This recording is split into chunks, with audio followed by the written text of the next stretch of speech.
दोस्तों नमस्कार। क्या आपको लगता है कि भारतीय समाज अब अपने ब्रेकआउट पॉइंट पर पहुंच चुका है? ब्रेकआउट पॉइंट यानी जहां केवल एक चिंगारी दीजिए और भयानक शोर भरा हंगामा नजर आएगा। सोचकर देखिए, दुबई में चैंपियंस ट्रॉफी का मैच भारत न्यूजीलैंड से जीतता है और इस पर भारत देश में हिंदू मुसलमान के बीच दंगा हो जाता है। पहले दंगे पाकिस्तान के बहाने हुआ करते थे, लेकिन अब न्यूजीलैंड से मिली जीत या हार भी शायद दंगा करवाने के लिए काफी है। दरअसल दंगों के लिए अब कोई खास मैकेनिज्म की जरूरत नहीं होती, बस आपको अपनी भावनाओं को आहत करना होगा, यानी आहत होना होगा।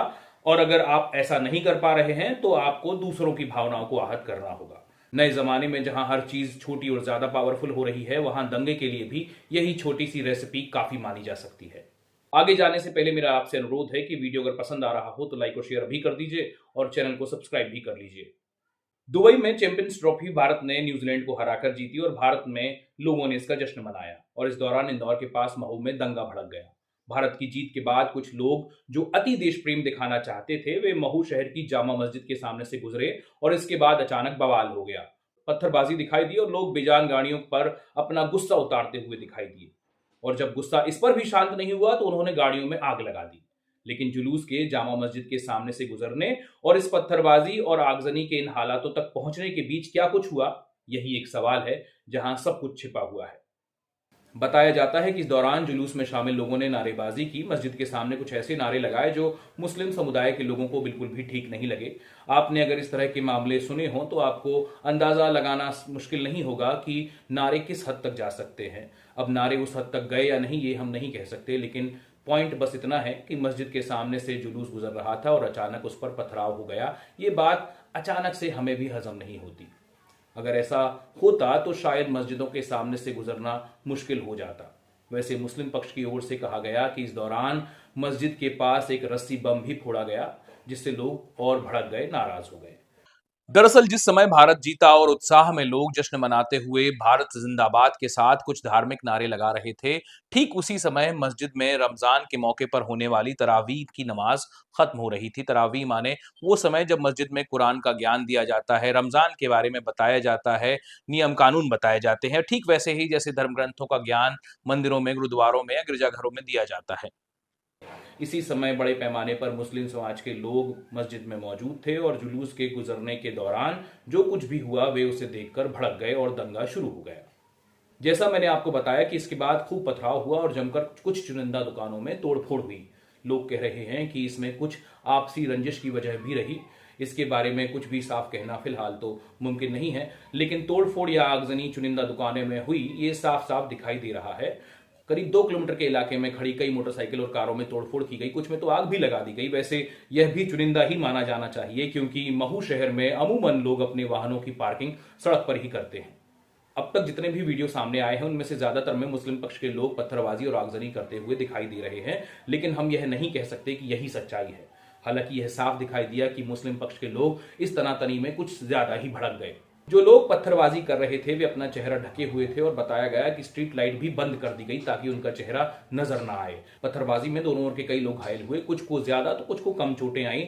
इनमें से कई को इंदौर के अस्पतालों में भर्ती कर दिया गया। इसके अलावा पुलिस ने 13 लोगों को गिरफ्तार किया है। इस पूरे मामले में करीब 1 दर्जन के आसपास वाहनों को नुकसान हुआ है और कई दुकानों को भी नुकसान किया गया है, जिसमें हिंदू और मुसलमान दोनों पक्षों की दुकानें शामिल हैं।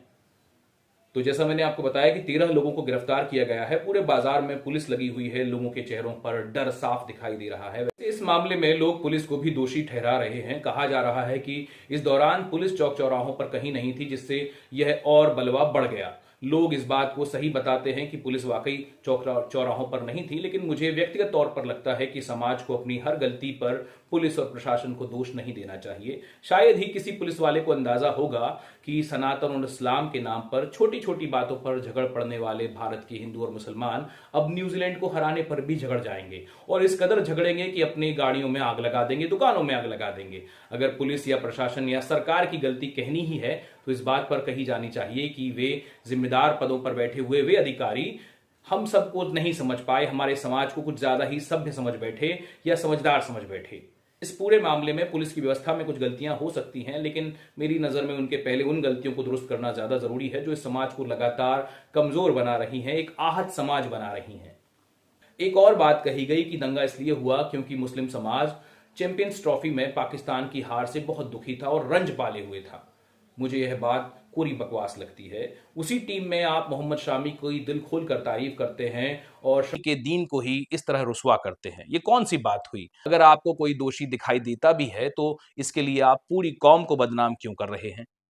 महू शहर के जिस इलाके में अभी दंगा हुआ, वहां अक्सर ऐसे मनमुटाव वाला माहौल पहले भी बनता रहा है, लेकिन इस बार इस मामले ने थोड़ा ज्यादा गंभीर रूप ले लिया। अब आगे क्या होगा ये नहीं पता, लेकिन दोनों ओर के कई कामकाजी नौजवान पुलिस की डायरी में आरोपी या अपराधी के रूप में शामिल कर लिए जाएंगे, अदालतों और जेलों के चक्कर लगाएंगे और नफरत के इसी जहर को अपने दिलों में पालते रहेंगे। रविवार की रात महू में दंगा हुआ और सोमवार को तनाव बना रहा। शुक्रवार की होली है, तो अब जाहिर है होली के रंग भी थोड़े फीके पड़ जाएंगे। वैसे कुछ समय पहले भी महू में इसी तरह का एक धार्मिक झगड़ा हुआ था और फिर दोनों पक्षों के लोगों ने मिल बांट कर तय कर लिया था कि अब वे शहर के कुछ इलाकों में से विजयी जुलूस वगैरह नहीं निकालेंगे, ताकि किसी की भी कोमल भावनाएं जो हैं वो आहत ना हो। और जब जुलूस जाएगा ही नहीं तो कोई ऐसी भावनाएं आहत कर भी नहीं पाएगा। उन्हीं कुछ इलाकों में जामा मस्जिद वाली यह सड़क भी शामिल बताई जाती है, जहां से बाइक सवारों द्वारा भारत की जीत का विजयी जुलूस निकाला गया था। वैसे महू में इस तरह के बलवों का इतिहास पुराना रहा है। कोई बहुत बड़े दंगे तो यहाँ नहीं हुए, लेकिन छुट-पुट लड़ाइयाँ हिंदू और मुसलमान के बीच यहाँ होती रही हैं। सैन्य छावनी होने के नाते इन लड़ाइयों को गंभीरता से लिया जाता रहा और इस पर अक्सर यहाँ सेना की जो जवान हैं, वो पुलिस की मदद करने के लिए आ जाते हैं, पहुँच जाते हैं। ऐसे में अक्सर खबरें भी ये भी आती हैं कि महू में सेना तैनात कर दी गई। वैसे महू के जो दंगे रहे हैं, महू में जो भी बलवे हुए हैं, वे थोड़े से गंभीर तो माने जाने चाहिए, क्योंकि यहाँ अक्सर ये होता रहा है। और एक और बात भी मैं आपको बताना चाहूँगा, महू इसलिए भी थोड़ा सेंसिटिव है क्योंकि यहाँ और इसके आस-पास के इलाकों में हिंदू और मुसलमान दोनों ही पक्षों के एक्सट्रीमिस्ट लोगों का एक ठिकाना रहा है। यहाँ करीब 20 साल पहले एक आदिवासी नेता की बर्बर हत्या का आरोप हिंदूवादी नेताओं पर लगा था, तो वहीं महू के आस-पास के इलाकों में पहले सिमी जैसे ग्रुप्स की मौजूदगी भी बताई जाती रही है। और ये दोनों ही अब कितने सक्रिय हैं इस पर कुछ खास फिलहाल नहीं कहा जा सकता, लेकिन दोनों ही अपनी-अपनी लाइन बड़ी करने की कोशिशें बनाए रखते हैं, जारी रखते हैं। महू के लोग कह रहे हैं कि इस दंगे ने आने वाले कई सालों तक के लिए लोगों के बीच एक कड़वाहट घोल दी है। ये कड़वाहट कैसे जाएगी इसका फिलहाल कोई जवाब नहीं है, क्योंकि अगर लोग एक होना चाहें भी तो जाने कब किस ओर का कौन-सा लीडर कौन-सी बात बोल दे, कौन-सा नारा दे दे और लोग अपनी-अपनी दुकानें, रोजगार छोड़कर नारे लगाने के लिए, पत्थर चलाने के लिए निकल जाएँ। अब लोगों को खुद तय करना है कि उन्हें कौन-सा समाज चाहिए और उनका ये फैसला ही उनका उन्हें वो समाज देगा, क्योंकि गांधी भी कह गए हैं, आप वही बन जाते हैं जैसा आप सोचते हैं। आगे ये कहना मेरे जैसे वीडियो बनाने वाले किसी भी आदमी के लिए एक रवायत है कि अगर आपको ये वीडियो अच्छा लगा हो तो लाइक और शेयर ज़रूर कीजिएगा और मेरे चैनल को सब्सक्राइब भी ज़रूर कीजिएगा। शुक्रिया।